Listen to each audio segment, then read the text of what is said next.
And पहले तो आप लोगों को बहुत बहुत मुबारक हो, कॉन्ग्रेचुलेशंस आप सबको। आपके बच्चे ने पहले एग्ज़ाम पास किया, फिर इंटरव्यू भी पास किया, अल्हम्दुलिल्लाह आपके और आपके बच्चे दोनों ने, तो बहुत बहुत कॉन्ग्रेचुलेशंस। और हाँ, थोड़ा सा हमारा प्रोसेस थोड़ा सा लेंदी होता है, बट वी मेक श्योर कि बहुत कुछ एरियाज़ होते हैं जिसमें हम गेज कर रहे होते हैं बच्चे को भी और पेरेंट को भी, and we have to make sure कि हमसे कोई गलती ना हो जाए, इसलिए हम हमारे 3 प्रोसेस में होता है, ठीक है। तो let me just first introduce my team. I have सभी आंटी आज नहीं है because she is travelling, she is not in Karachi, तो वो हमारे साथ नहीं है, लेकिन उनकी जगह उनकी डेप्यूटी है Mizora, she is here, and I would like Mizora to come and welcome you on सभी आंटीज़ बिहाफ। मिज़ोरा। अस्सलाम वालेकुम, कैसे हैं आप लोग? मैं अभी बैठ के सोच रही थी कितने फर्स्ट टाइम पेरेंट्स हैं यहाँ, हाथ खड़ा करें जिनका पहला बच्चा जो स्कूल आ रहा है। Okay okay okay. First time parents की तो बड़ी एंग्जाइटी होती है और एंटिसिपेशन होती है, बिकॉज स्कूल का पहला दिन है, तो मैं भी यही सोच रही थी कि फर्स्ट टाइम पेरेंट्स को कैसा लग रहा होगा आज फर्स्ट डे आके। बट हमेशा की तरह I would want to thank Kiran foundation team, because मुझे पता है कि बहुत ही टीडियस प्रोसेस होता है, लेकिन बहुत माइंडफुली ये लोग प्रोसेस को ज़रा ज़रा करके एक एक चीज़ को बहुत बारीकी से देखते हैं। और मैं 2-3 बातें कहना चाहूँगी मोस्ट इम्पॉर्टेंटली, और वो ये कि पाकिस्तान का पहला वाहिद ट्रॉमा इन्फॉर्म्ड स्कूल सिस्टम होने का सबसे बड़ा और वाहिद बैच जो है वो किरण फाउंडेशन के DCTO स्कूल को मिला है। और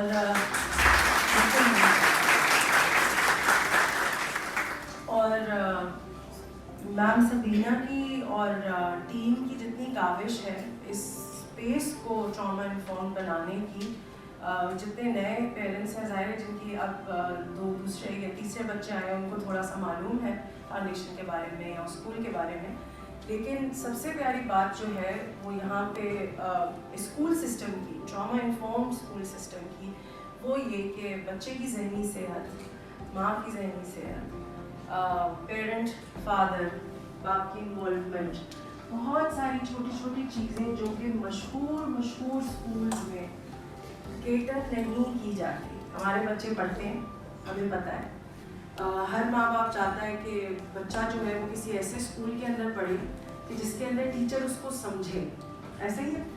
और सब माँ बाप जो है वो उसी तलाश में होते हैं, दिया लेके ढूंढ रहे होते हैं, सोचते हैं किस स्कूल में डालें, किस स्कूल में डालें। तो मैं खुद एक माँ हूँ, मैं आप लोगों को मुबारकबाद देना चाहूँगी कि वो स्कूल जहाँ पे मैं चाहती हूँ कि मेरे बच्चे आए, और हम बहुत दूर रहते हैं और वो नहीं आ सकते, वहाँ पे आपके बच्चे जाएंगे इंशाल्लाह। इस सिस्टम में जो सपोर्ट है फर्स्ट टाइम पेरेंट्स के लिए, मैं चाहूँगी कि आप लोगों से शेयर करूँ कि जो सपोर्ट सिस्टम इन्होंने बिल्ड किया है वो बहुत रिसर्च और बहुत इन्वेस्टिगेशन और बहुत एक स्ट्रक्चर्ड प्रोसेस के तहत किया है पिछले 17 सालों में। हर टीचर, हर टीम मेंबर, हम लोग स्कूल के अंदर नहीं होते हैं, हम लोग स्कूल से अलग जो प्रोजेक्ट्स होते हैं किरण फाउंडेशन के, उनमें होते हैं राम सकीना के साथ, लेकिन वहाँ पे भी हमें ट्रेन किया जाता है, बताया जाता है कि अगर हम स्कूल आएँ और हमारे किसी पेरेंट्स से या किसी टीम मेंबर से या किसी बच्चे से मुलाकात हो रही है तो हमें कैसे बरतना है, कैसे बात करनी है, क्या कहना है और क्या नहीं कहना। रिक्वेस्ट ऑल ऑफ यू कि आप लोग इंशाल्लाह इज़्निल्लाह जैसे सेशन शुरू होता है आप लोग उतने ही इन्वॉल्व रहेंगे तो आप लोग खुद देखेंगे और महसूस करेंगे चेंज अपने बच्चे के अंदर, डेवलपमेंट, और सबसे बड़ी चीज़ जो रिश्ता बदलता है माँ बाप और बच्चे का, वो सबसे बेहतरीन और एक हसीन चीज़ है। मैं दुआ करूँगी कि अल्लाह सुब्हानहू ताला आपके बच्चों को कामयाब करे, आपको भी कामयाब करे और हम सबको भी कामयाब करे सबीना माँ के इस मिशन को टीम के तौर पे साथ लेके चलने के लिए। अपने लिए तालियां बजाइए, अपने बच्चों के लिए बजाइए, आज का दिन एंजॉय करिए इंशाल्लाह। एंड आप लोगों से मुलाकात होती रहेगी। बहुत शुक्रिया। अस्सलाम वालेकुम। Thank you, Zora. Now we will officially begin with the name of Allah.